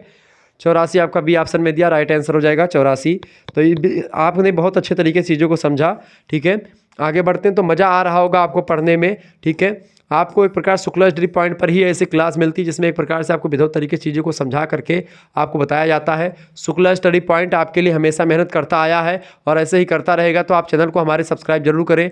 BA करिकुलर चैनल भी आपका ही है, और को करिकुलर मास्टर और शुक्ला स्टडी पॉइंट, तीनों चैनल आपके हैं। आप चैनल को सब्सक्राइब करिएगा। चले, अगला आपका दिया हुआ ये कैसे आएगा भाई, आप यहाँ पर देखेंगे। यहाँ पर आप देखिएगा सीधे सीधे आपको दिया है कि 8 4 और 3 का प्रयोग करके क्या लाना है, 9 लाना है। 6 5 और 4 का प्रयोग करके आपको 7 लाना है, और 9 3 और 5 का प्रयोग करके आपको डैश यानी कि वहाँ पर कुछ भरा जाएगा वो लाना है, ठीक है। अब यहाँ पर आप देखेंगे, अगर हम 8 और 4 को आपस में जोड़ दें, 8 4 को आपस में जोड़ें तो क्या होगा, देखें 8 और 4 कितना हो जाएगा भैया, 8 और 4 कितना हो जाएगा, 12, ठीक है। अब 12 में से अगर 3 हम घट जाएगा तो 9 आ जाएगा ना, बिल्कुल। 12 में से 3 घटा तो 9, यानी यहाँ पर फिर सिंपल फंडा में सूत्र जो आपका यहाँ पर चलेगा, क्या चलेगा, यानी 8 गुणे 4, यानी हमने क्या किया, नहीं 8 + 4, ठीक है। 8 यानी ये संख्या नीचे का जोड़ दो, 8 + 4 और माइनस का 3, तो 8 4 12 कितना हो जाएगा, 8 4 12, 12 - 3 कितना आ जाएगा, 9, यानी कि आ गया उत्तर। ऐसे ही यहाँ पर आप देखेंगे भैया, यहाँ पर क्या है, 6 और 4, यानी 8 4 जुड़ा है, यानी कि 6 और 5 कितना होगा, ये जुड़ेगा 6 5, 6 + 5 और माइनस का क्या हो जाएगा, 4, यही सूत्र बचेगा, क्या बचेगा, 6 5 11, 11 - 4 कितना हो जाएगा, 7, बिल्कुल। 7 4 11, 7 आ गया यहाँ पर, बिल्कुल ठीक बात है। ऐसे ही यहाँ पर आप देखेंगे 9 और 4, 9 3 कितना होता है, 9 + 3 माइनस का 5, उत्तर आ जाएगा यही। 9 3 कितना होता है भैया, 9 3 आप बताओ, 9 3 12, बिल्कुल राइट आंसर आपका 12। 12 - 5 आएगा, कितना होगा, 12 में से 5 गए, 12 में से 5 गए भैया, फटाफट से आप बताओगे, बताएं। 12 में से 5 गए, 7 5 12, बिल्कुल 7 आएगा, 7 5 12, ठीक है। 12 - 5 बराबर कितना होगा, 7, ठीक है। 7 5 12, 7 ऑप्शन में कहीं पर दिया, बी ऑप्शन में, यानी यहाँ पर क्या भरा जाएगा आपका, 7 ही भरा जाएगा। क्या भरा जाएगा, 7 भरा जाएगा, ठीक है। तो राइट आंसर क्या हो जाएगा, 7, क्लियर। तो इस तरीके से आप लोगों ने बहुत सारी चीज़ों को समझा। आगे बढ़ते और भी चीज़ों को जानने का प्रयास करते हैं। फटाफट से एक बार वीडियो को लाइक कर दीजिएगा। चैनल पर अगर नए आए तो सब्सक्राइब कर दीजिएगा, क्योंकि ऐसे ही इन्फॉर्मेटिव वीडियो मैं लगातार आपके लिए लाता रहता हूँ, ठीक है। तो आपको क्लास कैसी लग रही है आप हमको कमेंट करके भी बता सकते हैं, और चीज़ों को एक प्रकार से अगर कहेंगे तो और विधिवत तरीके से आपको, वैसे तो समझाने का प्रयास मैं विधिवत ही करता हूँ, उसमें कोई दो राय नहीं होती है, लेकिन फिर भी अगर आप कहेंगे तो और विधिवत तरीके से आपको समझाने का प्रयास और भी क्लास में आपकी लगवाने का काम करूँगा। तो बिल्कुल आपको घबराने की ज़रूरत नहीं है। देखें, चले अगला क्वेश्चन आपके स्क्रीन पर आ चुका भैया। देखिए प्रश्न आपके स्क्रीन पर क्या आ चुका है, चले प्रश्न आपको यहाँ पर दिखना है। यहाँ पर देखें, ये प्रश्न आकृति दी हुई है, ये इसमें करना क्या है, देखें इसमें साफ साफ है कि 4 आकृतियाँ दी गई हैं। इन्हीं 4 आकृतियों में से एक आकृति को उठाना है और यहाँ पर फिट कर देना है। जैसे यहाँ पर आप देखेंगे क्या है, यहाँ पर सिंपल सा आपको दिख रहा है कि ये कर्व बना हुआ है, मतलब कि ये चित्र है, ये चित्र है, और ये चित्र आपस में जुड़े हुए हैं। अब इसमें देखेंगे ये एक प्रकार से इस तरीके से, इस कोने से इस तरीके से लाइन आई है, ठीक है। ये लाइन इस तरीके से आई हुई है, ठीक है। किस तरीके से, इस तरीके से लाइन आई हुई है, और ये लाइन भी इस तरीके से आई हुई है, ठीक है। अब यहाँ पर यानी कि सामने सामने लाइन, अब यहाँ पर कौन सी लाइन आएगी, यहाँ पर सीधे सीधे कौन सी लाइन आएगी भाई, यहाँ पर एक मिनट अगर मैं आपको समझाने का प्रयास करूँ तो ये लाइन यहाँ पर जाएगी, ये लाइन आपकी आएगी यहाँ पर, ठीक है। इस तरीके की आकृति बनेगी, और साथ में जो लाइन आपकी आएगी महोदय, वो एक प्रकार से कुछ इस तरीके से लाइन आएगी, ठीक है, इस तरीके से, ठीक है। किस तरीके की लाइन आएगी, इस तरीके की लाइन आएगी। अब आप देखो एक प्रकार से इस तरीके की लाइन कहाँ पर दी गई है, बताइए। इस तरीके की लाइन आपको कहाँ पर दिख रही है, तो इस तरीके की लाइन आपको कहाँ पर दिख रही है भैया, इस तरीके की लाइन आपको दिख रही है, ये वाली लाइन, ये वाला नहीं होगा क्योंकि ये इसमें लाइन इस तरीके से, ठीक है, इस तरीके से, और यहाँ पर जाकर ख़त्म हो रहा है, लेकिन यहाँ पर नीचे जाकर के छोटी बिंदु होगी ये, ठीक है। ये कर्व यहाँ पर भी आपको नहीं मिल रहा है, किनारे पर जाकर के, मतलब इस किनारे पर। अब इस किनारे पर ये देखें, यहाँ से शुरू हो रहा है, बिल्कुल बिल्कुल ये वाला, ये लाइन आपकी जाकर के मिलेगी, ये बिल्कुल राइट आंसर आपका यही हो जाएगा, ठीक है। यानी यही चित्र हमको ढूंढना था, डी ऑप्शन में है ये, यानी कि ये वाला इसका राइट आंसर होगा। ऐसे ही आपको यहाँ पर हल करना होता है, यह बात आप ध्यान रखिए। कैसे हल करना होता है, ऐसे ही ये हल करना होता है। आगे देखेंगे, प्रश्न आपका है कि निम्नलिखित में से कौन सी उत्तराकृति प्रश्न आकृति में दिए गए पैटर्न को पूरा करेगी। देखिए अब देखिए प्रश्नाकृति आपकी क्या दी हुई है, प्रश्नाकृति ये दी गई हुई है। अब यहाँ पर आपको पूरा क्या करना, आप देखें यहाँ पर सबसे पहली बात हमको पूरा कैसे करना है। हमको सबसे पहली बात यहाँ पर देखना है कि भाई हमारे पास एक तो ये वाला आकर के यहाँ पर मिलेगा, ठीक है। अब लाल कलर देखिए, ये गोला आकर के इस तरीके से मिलेगा यहाँ पर, ठीक है। तो हमको एक ये चाहिए और ये चाहिए, और साथ ही साथ में ये, समझ रहे हैं ना चीज़ों को। ये आकृति हमको कहाँ पर दिख रही है, और इसके अलावा यहाँ पर तो ये आकृति मिल ही जाएगी। इसके अलावा यहाँ पर जो है गोले के साथ ये कर्व मिलेगा, और एक तरफ आपको देखिए, एक तरफ गोला है, देखिए गोला फूल गोला फूल गोला फूल। तो यहाँ पर क्या आएगा, यहाँ पर गोला आएगा और यहाँ पर आपका फूल बनेगा, ठीक है। तो ऐसी आकृति आपको कहाँ पर दिख रही बाबू, ऐसी आकृति कहाँ पर दिख रही, गोला फूल। देखिए यहाँ पर दो गोला, तो ऐसे गलत हो जाएगा, ठीक है। अब यहाँ पर आप देखेंगे, यहाँ पर गोला फूल हो गया तो ऐसे गलत हो गया, ठीक है। ये यहाँ पर आप देखेंगे तो यहाँ पर यहाँ पर तिरछा है तो ये नहीं होगा, ये वाला मुख इधर होना चाहिए, यानी कि ये वाला इधर इस दिशा में, ठीक है, यानी इस दिशा में। तो इस दिशा में ये नहीं, तो ये गलत हो जाएगा। यहाँ पर नीचे की दिशा में, तो ये भी गलत हो जाएगा। करेक्ट आंसर आपका डी आंसर हो जाएगा। देखें, गोला फूल, ठीक है, तो ये गोला हो गया, ये फूल हो गया, ठीक है। साथ ही साथ में ये आकृति आप देखेंगे इस तरीके से नीचे की दिशा में जा रही है, नीचे की दिशा में, ठीक है। यहाँ पर ये वाली डंडी, ये वाली डंडी है, ये गोला है बिल्कुल, और ये पूरा का पूरा, ठीक है। राइट आंसर क्या हो जाएगा, डी ऑप्शन। जिन बच्चों ने डी लगाया उनका बिल्कुल राइट आंसर है। आगे देखेंगे, अगला प्रश्न आपके स्क्रीन पर आ चुका है। निम्नलिखित में से कौन सा उत्तर आकृति प्रश्न आकृति की में दिए गए पैटर्न को पूरा करेगी, आइए देखते हैं। अब यहाँ पर आप देखिएगा, सिंपल सा आपको दिख रहा है कि ये तीर जो है इस दिशा में जा रहा है, ठीक है, और ये उसके ऊपर भी ऐसे ही तीर है। ये तीर एकदम से सामने सामने जा करके लड़ रहे हैं, जैसे राम रावण के तीर लड़ते थे। तो ये भी सामने सामने है, तो ऐसे भी सामने सामने क्या होगा, तीर कैसी जाएगी, सामने एक सामना जाएगी, ठीक है। इस तरीके की तीर जो होगी वही एक प्रकार से यहाँ पर लगेगी। अब देखिए, यहाँ पर तीर ये नीचे की ओर जा रही तो ये होगा नहीं, ये भी इधर की ओर जा रही तो ये भी नहीं होगा, ये डायरेक्ट ऊपर की ओर जा रही तो ये भी नहीं होगा, ये तिरछा जा रही तो यही तिरछा वाला होगा, डी ऑप्शन राइट आंसर, ठीक है। यही वाली आकृति एकदम से यहाँ पर बनेगी। तो बिल्कुल जिनको बच्चों का डी लगाया उनका राइट आंसर है। आगे देखेंगे, फिर वही प्रश्न आपका आ चुका है कि प्रश्न आकृति उत्तर आकृति, इसको आपको मिलाना है, इसको भरना है, ठीक है। तो प्रश्न आकृति और उत्तर आकृति यहाँ पर आपको मिलाना है। आइए मिलाने का प्रयास करते हैं, ठीक है। तो इसका राइट आंसर आपका क्या हो जाएगा भाई, देखें इसका राइट आंसर आपका क्या हो जाएगा। देखिए, सबसे पहली बात आपको मिलाना है, ठीक है। मिलाने के लिए आपको करना क्या होगा, सबसे पहली बात यहाँ पर आपको ये पूरा करना है। देखिए, ये डब्बा में और यहाँ पर एक डंडी होगी। अब डब्बा एक डंडी आप देखेंगे, यहाँ पर भी डब्बा एक डंडी है ऊपर, यहाँ डब्बा और डंडी यहाँ पर ठीक ठाक लग रहा है, लेकिन यहाँ पर तो बिल्कुल गलत है, क्योंकि इधर तिरछा है, उधर होना चाहिए डंडी। तो ये इसमें भी आप, ये भी हो सकता है आपका, ये भी हो सकता है, भी चर्चा कर रहे हैं, और ये तो बिल्कुल होगा नहीं, नीचे है, ठीक है। दो आपके वैसे गलत हो गए। अब और आगे थोड़ा सा बढ़ते हैं, डंडी हो गई। अब एक तीर आपकी क्या जाएगी, एक चीज़ यहाँ पर आप देखेंगे, षटकोण आपका यहाँ तक एक ऐसा जाएगा डंडी, और ये एक प्रकार से आपका यहाँ मिलेगा और यहाँ पर आकर के मिलेगा, ठीक है। यानी ये तीर आप देख रहे हैं इस तरफ जा रही है। अब ये तीर देखिए, ये इसमें क्या है, ये तिरिया जो है इस तरफ जा रही है, तिरिया इधर जा रही है, तो ये इधर वाला, ये वाला डब्बा दिखा रहा है इसमें, ठीक है। लेकिन हमको इधर वाली तिरिया चाहिए, नहीं ये डब्बा हमको चाहिए, ठीक है। अब ये डब्बा आपको यहाँ पर दिख रहा है कि ये वाला डब्बा इधर जा रहा है, यानी तीर किस दिशा में, उस दिशा में जा रही है, इस दिशा में तीर, और इसी दिशा में तीर ये भी जा रही, तो यानी इसका करेक्ट आंसर क्या हो जाएगा, सी ऑप्शन जो होगा। यही डब्बा उठा करके अगर यहाँ पर बैठा देंगे तो फिट हो जाएगा उत्तराकृति, ठीक है। तो इस तरीके से आप लोगों ने बहुत सारे प्रश्नों को समझ लिया, और ऐसे ही क्वेश्चंस और आपको मैं दे दूंगा, ठीक है। तो और आपके लिए और भी व्यवस्थित मैं करता रहूँगा। तो आप सभी लोग हमारे से जुड़िए और वीडियो को शेयर करते रहिएगा, लाइक करते रहिएगा। ऐसे इन्फॉर्मेटिव वीडियो आपके लिए मैं लगातार देता रहता हूँ, ठीक है। हिंदी का भी आप देखेंगे MCQs टाइप का जो एक प्रकार से है, मैंने दे दिया है पंचम सेमेस्टर का पेपर 1 का MCQs, तमाम 200 क्वेश्चन के MCQs, आप उसको देख लीजिएगा, शुक्ला डिपार्ट चैनल पर अवेलेबल है।